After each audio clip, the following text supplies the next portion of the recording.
కార్యాచరణ అన్నదే వాక్యము. వాక్యములోనే అది తెలుస్తుంది. అలా తెలిసినప్పుడే మనం రూపాంతరము చెందుతాం. ఆ వాక్యమును చదివినప్పుడే మనకు అది సాధ్యపడుతుంది.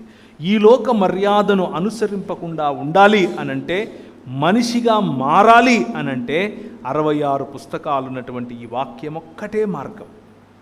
వేరే ఏ మార్గము లేదు. మనం 2 పడవలలో కాళ్ళు పెట్టే అవకాశం చాలా ఈజీ. ముఖ్యంగా మన దేశంలో ఇంకా చాలా ఈజీ. ఒక చిన్న ఘటన చెప్తాను. ఈరోజు ఉదయం జరిగినటువంటి ఘటన. ఒక అన్నతో మాట్లాడుతున్నాను. కర్నూలులో ఒక సంఘం, మీకు తెలిసే ఉంటుంది, పేర్లు చెప్పను, పెద్ద సంఘం. వారి నాయకులు ఉత్తర భారతదేశం నుంచి వచ్చి చాలా కష్టపడి పరిచర్యను జరిపించి సంఘ స్థాపన చేశారు. కష్టపడ్డారు. పాతకాలపు ఆనాటి సేవకులు కన్నీళ్లతో వాక్యాన్ని విత్తారు. వారి జీవితంతో, వారి జీవన ప్రమాణాలతో ప్రజలను మొరాలిటీలోనికి, లేకపోతే నైతికతలోనికి నడిపించారు. దేవుని వాక్యముతో కట్టారు.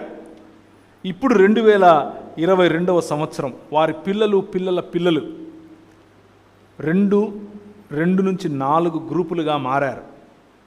4 గ్రూపులుగా మారి ఒక ఎత్తేస్తే ఆ ఎత్తుకు పై ఎత్తు ఇంకొకరు వేస్తున్నారు. ఆ వేసిన పై ఎత్తుకు ఇంకొక పై ఎత్తు ఇంకొకరు వేస్తున్నారు. అలా ఒకరిని మించి ఒకరు ఎత్తులకు పై ఎత్తులు వేసుకుంటూ ఎవరిది పెత్తనం, ఎవరిది మాట చెల్లాలి, ఎవరిది ప్రాపర్టీ, ఎవరిది డబ్బు అని ఆలోచించటం మొదలుపెట్టారు.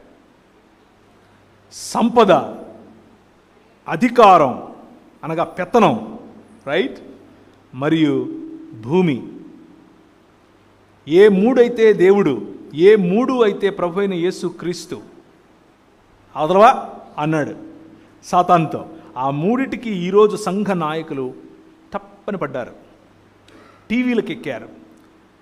విలేకరులు వచ్చి దాన్ని కవర్ చేసే ప్రయత్నం. కలెక్టర్ గారి దగ్గరికి వెళ్ళారు.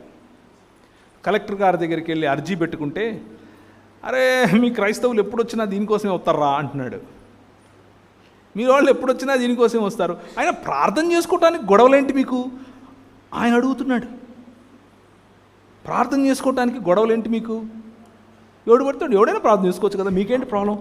ఒక లోకాధికారికి ఉన్నటువంటి ఇంగితము కూడా లేనటువంటి పరిస్థితిలోనికి పేరు పెట్టి పిలువబడినటువంటి ఇశ్రాయేలు జారిపోవటం. ఆదికాండంలో అబ్రహాముకు ఇదే జరిగింది. అబ్రహాము 4 రకాలైన లేదా 4 రాజులను కట్టకట్టి ఒకటేసారి తన ఇంట్లో తర్బీదునిచ్చినటువంటి మనుషులతో కొట్టాడు. వాళ్ళు వచ్చి, అయ్యా నీకు కావాల్సింది తీసుకో స్వామి, మమ్మల్ని వదిలేయంటే, నీ దగ్గర చీపురు పుల్ల కూడా నేను తీసుకోను, రేపు వచ్చి నువ్వు నాకు ఇచ్చిన దాన్ని బట్టి నేను ధనవంతున్నాయని అంటావా? నో, నా దేవుడైన యెహోవా నన్ను ఆశీర్వదించగలడు అని చెప్పినటువంటి అంత గొప్ప విశాల హృదయం ఉన్నటువంటి ఈ అబ్రహాముకు ఆ విశాల హృదయం, ఆ దృక్పథం ఎలా వచ్చింది? సారమ్మని తీసుకుని కనాను ప్రాంతానికి వస్తే ఎదురుగా ఒక చిన్న అకాలం వచ్చింది, లేకపోతే చిన్న కరువు వచ్చింది. ఆ కరువుకు ఎదురుగా చూస్తే ఐగుప్తు కనిపిస్తుంది, పచ్చగా ఉంది. ఊరికే అలా వెళ్ళొద్దాం అనుకున్నాడు. ఆయన వెళ్ళడానికి ముందే ఐగుప్తు లోపలికి వచ్చింది. ఆయన ఇంకా ఐగుప్తులోకి పోలా, కానీ ఐగుప్తు లోపలికి వచ్చింది. ఏమంటున్నాడు? సారమ్మ నువ్వు చాలా అందంగా అంటావు కదే, నువ్వు నా చెల్లెలు అని చెప్పేసి అంటున్నాడు. ఐగుప్తులోనికి వెళ్ళాలన్న ఆలోచన చాలు నిన్ను ఐగుప్తియునిగా చేయటానికి. ఈ లోక మర్యాదలోనికి వెళదామన్న ఆలోచన చాలు నిన్ను ఈ లోకస్తునిగా చేయటానికి. చివరికి ఆ దేశ రాజు ఎవరైతే చారమ్మని తీసుకుని వెళ్ళి పెళ్లి చేసుకోవాలనుకున్నాడో, ఏమయ్యా బుద్ధుందా నీకు? భార్యను పట్టుకొని చెల్లెలంటావేంటి? నేను చెప్పాల్సి వచ్చిందా నీకు? మీ దేవుడంట, ఆయన ఎవరో చాలా పెద్ద దేవుడు, రాత్రి కళ్ళలో కనిపెట్టి తిట్టాడయా, నన్ను చంపేస్తాడు ఆయన, నీకు ఆ మాత్రం బుద్ధి లేదా, అలా చేస్తావా అని చీవాట్లు పెట్టి డబ్బులు ఇచ్చి పంపించాడు.